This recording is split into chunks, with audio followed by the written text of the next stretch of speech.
My goal is to make the quality of the presentation up to the quality of the food that I see over there. Looks like you've done a nice job of getting encouraging attendance. I'm going to be talking about the topic of increasing the sensitivity of epidemiologic studies. And so the first thing to do is to define what's meant by sensitivity. Basically, it says, if there's truly an association between a given exposure and disease incidence, even if it's present only in a subgroup of the population, a sensitive study will succeed in identifying that association. So it's basically like you think of a sensitivity of a test. A highly sensitive test is if there's pathology there, the test is going to find it. Here, if there's truly an association there, a sensitive study is going to be able to identify it. See if I can get this to go in the right direction. Good. Before we get started about sensitivity, I want to talk about specificity, because that's been the target of a lot of critics of epidemiology. That is the possibility that the studies that we do will detect false positive associations. One such critic is from 1988, although he was a critic not just in that year, was a man named Alvin Feinstein.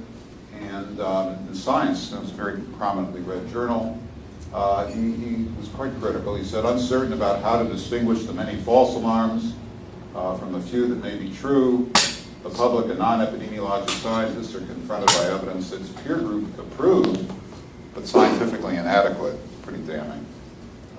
This same notion was echoed a few years later by a man named Gary Taubes, who basically said that victories are few. We're on the verge of propagating pathologic science in epidemiology. Basically, we can't get enough good resolution. And epidemiologists might be seeing and reporting their canals on Mars because they're looking through a telescope that's antiquated, and that's the nature of the field. And it doesn't matter how great our biostatistical colleagues are, they can't remedy the problem. Basically, so they're worried about false alarms. There's another quote though from a man named Richard Dahl, you've heard of. And he talked about weak associations, because the problem with the associations that are most likely to be false positives would be those that are kind of weak and overinterpreted. These weak associations, so far from being the Achilles heel of epidemiology, they're really potentially among its most important contributions, because if you have a common exposure, even a weak association will translate at population level into a substantial level of protection or disease. These weak associations could be socially of great importance, and if you don't have epidemiology, you're never going to know about them. And he concludes by saying, well, these are difficult to establish or difficult to interpret, but this is a challenge that modern epidemiologists should willingly accept. Okay, we want to accept it, but the problem is this. The presence of a small relative difference, i.e. a weak association, a small relative risk, that interpretation is problematic, because even if we can design our studies to be large enough to exclude the possibility of chance, we still have a problem of bias as the basis for the difference. So what can we do? Well, we should try, what we can try to do is to figure out how to design and analyze our studies to allow otherwise weak associations to become stronger. And that's where the talk is going. How can we configure, especially the design, to some extent the analysis of our research, to try and boost the size of the signal relative to the noise that's always there in epidemiology? And there's this intimidating slide here. As a reference, incredibly, I started worrying about this all the way back in 1983, and there's an article in the American Journal of Epidemiology in the textbook now, Weiss and Causal. There's a chapter devoted to this. The talk's going to focus on these. Here's kind of the forest. We'll talk about the trees as we go. Basically, we're going to start, and these are pretty obvious things. We can minimize errors of measurement. We could try to subclassify exposure status to find just those exposures that are relevant. Or, and most of the talk is going to be Roman numeral 3, that we're going to talk about the existence of multiple causal pathways and strategies for isolating causal pathways leading to disease. So we're going to come back to this slide and talk about what else is in there. Let's start out with the first, minimizing errors of measurement. I love this example. This is from 1854 in London. John Snow was trying to figure out if water consumption, the type of water, could relate to the incidence of cholera. And most of you know this example. He has this two water companies. This first one, called S&V, they get their water from the Thames near London. He's thinking that's contaminated. He didn't know, of course, nobody knew about the cholera bacillus then, but he's thinking there's something in the water that's harmful. He also knows that near London, when the Thames River has a fair amount of salinity from backwash of the ocean, whereas the Lambeth Company would get its water from upstream, less salinity, and according to Snow, he hypothesized it would have less hazard associated with it. Okay, that's the hypothesis. The data, I'm going to read to you a page from Snow's book. Sorry, it's from a book talking about Snow. Snow began his investigation in 1854. He got the addresses of persons of the two water companies in those districts, and he surveyed these households for who had cholera and who didn't. And he says, now I'm quoting Snow, he says, this study was necessarily attended with a good deal of trouble. There were very few instances in which I could get the information I required, specifically what was the water company. There were a lot of working people who paid weekly rents, so they wouldn't know. The landlord lived somewhere else and maybe couldn't be located, couldn't find the information. And then Snow continues, he says, it would indeed have been almost impossible for me to complete the inquiry if I had now found I could distinguish the water of the two companies with perfect certainty by a chemical test. The test I employed was founded on the great difference in the quantity of chloride of sodium contained in the two kinds of water. He would go around with a vial of silver nitrate, mix it with the water. If there was a precipitate of silver chloride, he knew this was an S&V household because there was enough salt in the water to give the precipitate. If there was no precipitate, it was a Lambeth household. And I would argue that this was the first molecular epidemiologic study, very simple molecule. And I would also argue that I've rarely seen a molecular epidemiologic study with as convincing a result as this one. Sometimes old is good. Second example of measurement issues. This is from a different source. This is the New York Times Sunday magazine a few years ago. It was written by a woman, a reporter, who was wondering if being religious somehow was associated with being a good person. It's harder to define that, I appreciate. And she's wondering then if godliness and goodliness are linked in any way but typographically. And she says, well, maybe there's no evidence to support it, and she actually found what she felt was some evidence that might argue against it, specifically that federal prisoners, a very high percentage of them were religious. Non-believers accounted for less than 1% of the total, whereas in Americans in general, the percentage who were not religious was much lower than 99%. Well, but she acknowledged that there was a potential problem in this case control study. Some of those true believing inmates may have converted post-incarceration. There was a temporal issue in the ascertainment of exposure. So again, these are the kinds of things, these measurement errors are things we'd like to try to minimize to enhance the sensitivity of our studies to identify associations. We're going to talk now briefly about number 2, subclassifying exposure status as a strategy. These are ancient data from case control studies we did in Seattle in the 1970s. And we were looking at endometrial cancer not in relation to postmenopausal estrogen use, but in terms of use of oral contraceptives. And broadly speaking then and now, there are these two kinds of oral contraceptives, the combination type, which gives you a little bit of estrogen and progestin in every pill.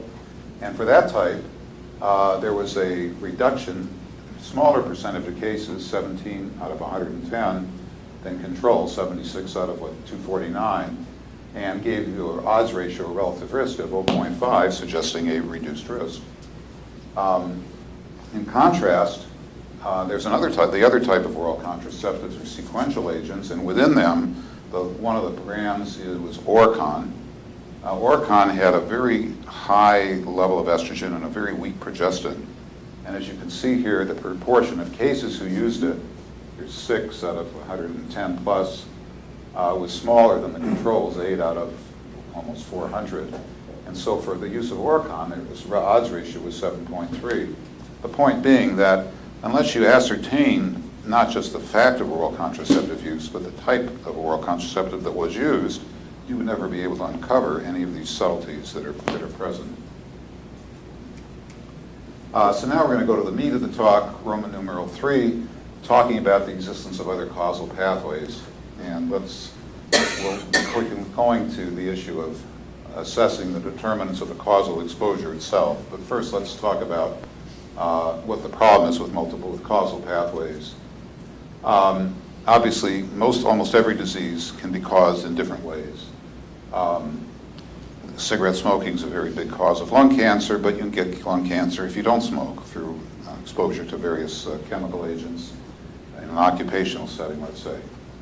So this is just a hypothetical example here, talking about DES, that's diethylstilbestrol, a synthetic estrogen. And some women have taken this during pregnancy, used to take it during pregnancy, especially if they had a history of miscarriage. And what if that use led to an increase in breast cancer of 1 per 1,000 over a woman's lifetime? So here's the DES group up on top with their incidence. The baseline incidence in the non-DES users, this is 100 per 1,000 roughly in Western populations, about 1 in 10 over the woman's lifetime. An increase of 1 per 1,000 will give you a relative risk of 1.01. And clearly, none of us in epidemiology want to try to attack that problem because we never could do it. Even if we had a study that was large enough, we couldn't exclude the possibility of bias when you have a relative risk that's that small. But let's talk about in utero DES exposure in relationship to a different cancer, vaginal adenocarcinoma, an otherwise extraordinarily rare cancer. Even this figure of 0.01 per 1,000 over a woman's lifetime is undoubtedly an exaggeration of the incidence in women who did not get exposed to DES. It's a very, very rare tumor. But yet that same extra incidence of 1 per 1,000 over your lifetime, now when compared to this frequency in the non-exposed, translates into a relative risk that all of us would be able to achieve. Indeed, the first couple of case control studies of this question had like 8 cases, 32 controls. Relative risk was enormous, and the question was resolved just about like that. So the point being that for breast cancer, there are a lot of ways to get breast cancer, even if we don't know what they are, that don't involve DES exposure. Whereas for adenocarcinoma of the vagina, there are very few, either there are very few pathways or whatever pathways there are so infrequent that the presence of the DES just stands out like a beacon as a causal factor. So given the fact that there are going to be multiple causal pathways for most of the diseases, how can we separate them? And the first strategy, as I've already pointed out, is to focus on risk factors for the risk factor. Here's an example. Let's say we're thinking about doing a study of environmental factors that might predispose you to lead exposure, like you're living in an old house, or there's peeling paint in the house, or you're living in proximity to auto traffic. And what's its effect on mental retardation of young children? You could do a case control study of mental retardation, that's one way. But if you have a very, very, very good surrogate for the subsequent development of mental retardation, like elevated blood levels, you could actually study risk factors for elevated blood levels. Which study is more likely to generate useful information? Well, I think that if we've inferred a causal connection between blood lead and retardation, then the more sensitive study is going to be the second one. And why is that? Because now we can restrict our etiologic focus just to the causal pathways that don't involve other causes of retardation, maybe microcephaly, maybe prematurity, maybe a whole host of other factors that can predispose to retardation. So in a way, we're kind of thinking about this kind of diagram where we have the endpoint. We have various causal pathways leading to it, most of which, or some of which, don't involve elevated lead at all. But by studying, not retardation, but by studying elevated lead levels, then we're in a better position to now find an increased risk associated with peeling paint exposure, let's say, if one truly exists. The relative risk for peeling paint exposure on elevated blood levels is going to be higher than the relative risk relating peeling paint exposure to MR, because we don't have to worry about these other pathways in which lead is not involved. Here's an example, also the same sort of phenomenon.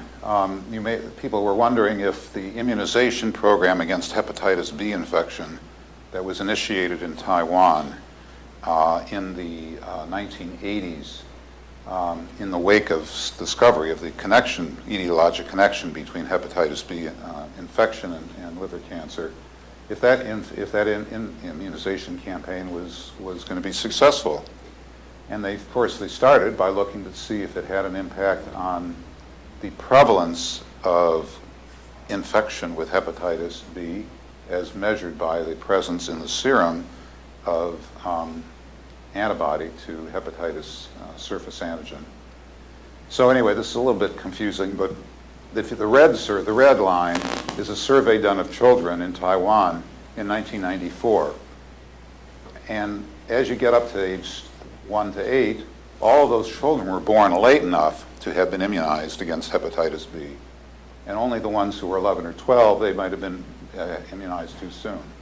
Whereas the green line on top, that survey was done in 1984 at a point in which only the very youngest children were immunized. The point being that there's a clear relationship between being born in an era when the immunization was present and not having a very high prevalence of hepatitis B infection. Well, what's this all got to do with liver cancer? Well, if we all believe that being chronically infected with hepatitis B virus is a cause of liver cancer, then by showing we have an intervention that blocks the acquisition of the virus infection, effectively that's going to be, in the future, blocking the increased risk of liver cancer. A very sensitive study, if you have inferred that connection between the antibody and the presence of the infection as measured by the antibody and the disease. I had thought when I saw these data, which appeared in the 1990s, that probably during my lifetime I would not see better evidence of a genuine beneficial effect of the vaccine on liver cancer. Because I figured, people who get liver cancer are like 30, 40, 50, 60 years of age, and by that time I'd be gone from the scene. Well, I was wrong, because it turns out liver cancer actually occurs rarely in 6 to 9-year-old children.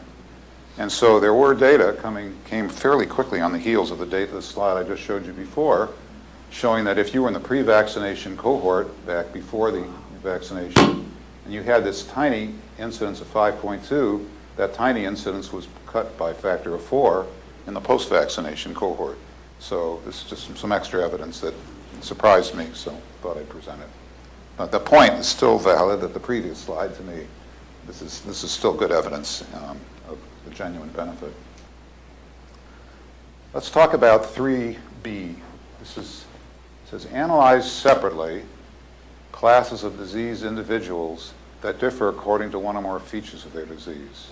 Okay, so we've got somebody who's diagnosed with a certain disease, but often they're components of that disease.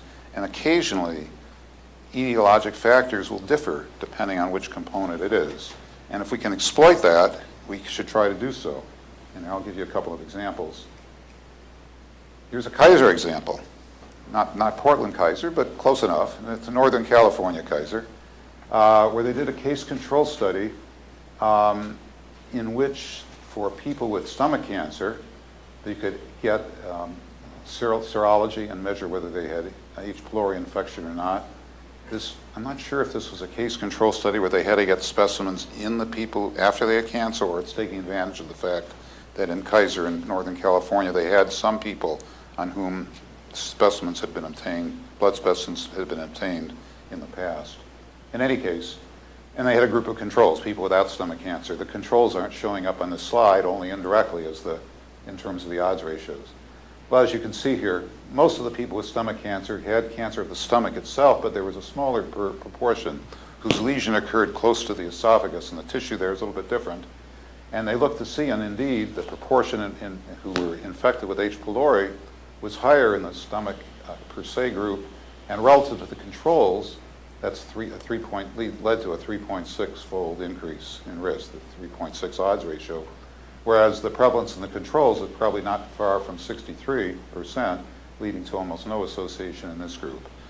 So it was their effort to try and increase the sensitivity of their study in identifying a relationship, even if it's not true for all stomach cancer, but it could be true for a portion of it.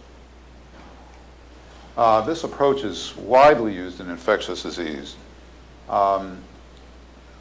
where you have an infection, maybe with salmonella, but there are lots of different types of salmonella.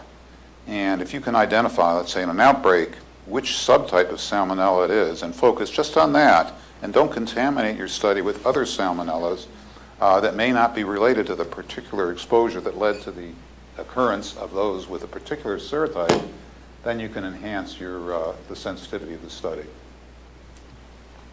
For cancer, we have examples. Lung cancer comes in different histologies. All of them are kind of related to cigarette smoking, but there are other causes of lung cancer that are much more restrictive. There's this chemical, chloromethyl ether, an industrial solvent, that's related only to one, the small cell cancer, and not to the others. Cytogenetic types of leukemia. Alkylating agents, which are treatment for cancer, predisposed to leukemia, but not all types, just certain cytogenetic types. The presence of a particular oncogene can be identified in liver cancer cases, and the aflatoxin B, it's a toxic product of a mold that's commonly consumed in kind of tropical parts of the world. That's related to liver cancer, increases the risk tremendously, but only for those liver cancers that have a particular oncogene. So once again, subdividing the outcomes can enhance the ability to identify the association with a particular subtype. And of course, anybody studying cerebrovascular disease wouldn't study, if they could help it, stroke generically, but the type of stroke, because the risk factors are going to be different, very plausibly. I'm going to come back to John Snow, because this is an excellent example. He subdivided cases of cholera not on any other basis than when they occurred during the epidemic. He says, well, in the first 4 weeks, he could find in the S&V households, looks like incidence of 71 per 10,000. In the Lambeth households, only 5 per 10,000. 14 times is common. That's in the first 4 weeks. As the epidemic advanced, that is beyond the first 4 weeks, the disproportion in incidence rates was smaller. And then he has this wonderful sentence. Cholera would necessarily spread amongst the customers of the Lambeth Company, as in parts of London where the water was not in fault, by all the usual means of its communication, all the usual means of the other causal pathways, not involving water. It's incredible to me that he would be saying this. He didn't even know there was a cholera bacillus, but he had already figured out that diseases can occur through different pathways, and if the water one, which would be the dominant one early, it's in that group that you might find the strongest association. People weren't thinking like this for another 100 years. In fact, many people don't think this way now, but they should. Snow was telling us something important. Now, I'm advocating kind of subdividing case groups, increasing the number of associations, potential associations that we're looking for. And now, by increasing the sensitivity, which I argue we are doing, aren't we going to risk decreasing the specificity? That is, aren't we going to observe more and more false positive associations and raise the concerns of people like Alvin Feinstein? And the answer is, yeah, that's right. That's going to happen. It's a price we have to pay.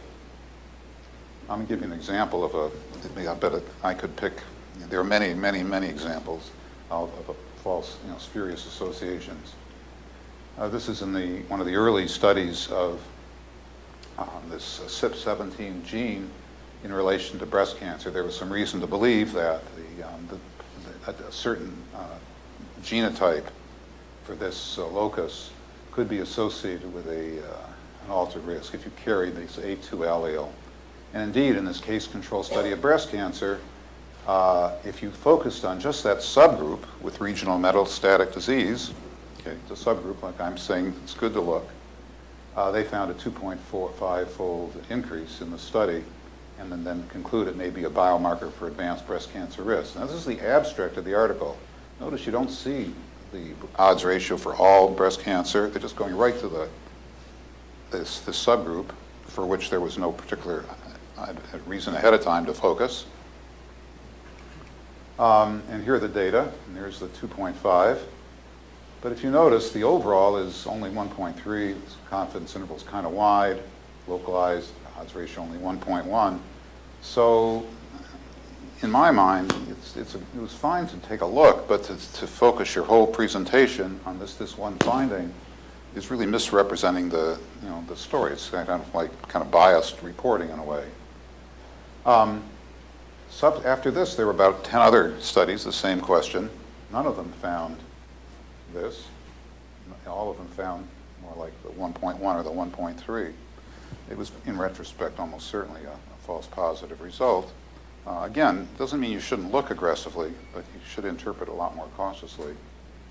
Curiously, the person who, one of the co-authors, who later on wrote a review article of breast cancer in relationship to genetic characteristics, was very proud of this result. He said, 10 studies, we were the only one to find it.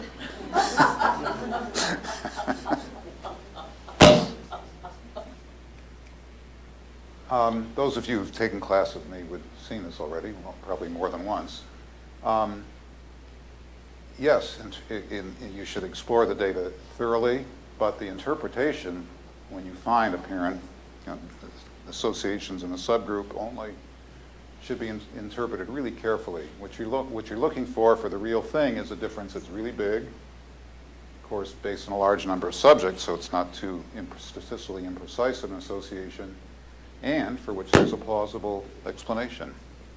I mean, that's the sort of thing that epidemiologists always think about when they're inferring cause and effect in general, and no less is this applicable to inferring effect modification or genuine variation across strata. Here's the last of the strategies, and this is remember, it's Roman numeral 3, and this is the third point of dealing with multiple causal pathways.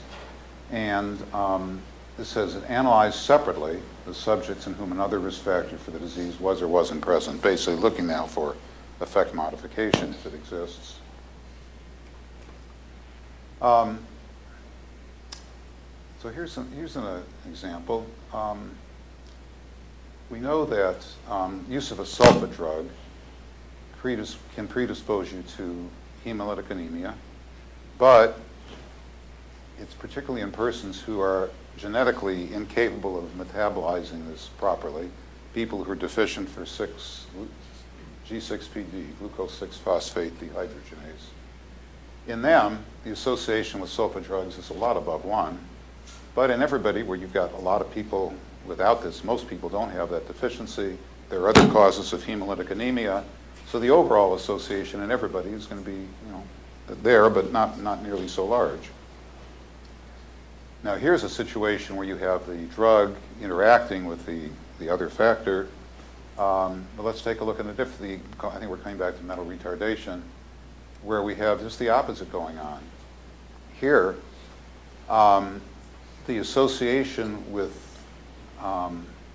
blood levels, elevated blood levels and retardation is going to be particularly large in children who don't have existing risk factors. If you had microcephaly or prematurity, you don't need elevated blood levels to get the retardation.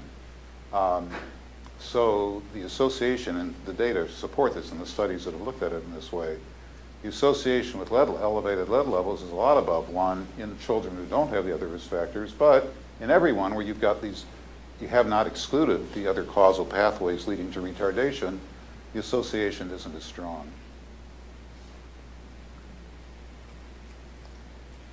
So there are a lot of words on this slide, but it's actually really important. The point of those two examples, where we have the first one, where there's an interaction between the exposure and another factor, like the genetic characteristic. The second example, where you actually have separate causal pathways. The first one, they're uniting in a single causal pathway. The second, there's separate causal pathways, like lead exposure and prematurity leading to retardation. In both examples, we gain by separating subjects on the basis of the second factor. In both examples, that separation can lead to a magnification of the association between the first factor and disease. It's telling us something. So here's the last slide, and I'll be happy to talk, to have some questions. We all know, anybody who's done any of this kind of work knows that we've got a lot of blunt tools available to us in epidemiology. We can't measure things all as well as we'd like to, both on the exposure side and the outcome side. We have a hard time dealing with potential confounding. There's always the issue of chance if the studies aren't large. So basically, we have the equivalent of Galileo's telescope, or worse. So for these tools, if we have a means of sharpening them, we should use these whenever possible. But we remember that, yeah, there can be false positive results. We might cut ourselves. But it's as long as you keep that in mind and interpret the data accordingly, I think you're doing yourself and everybody else a service. Thank you.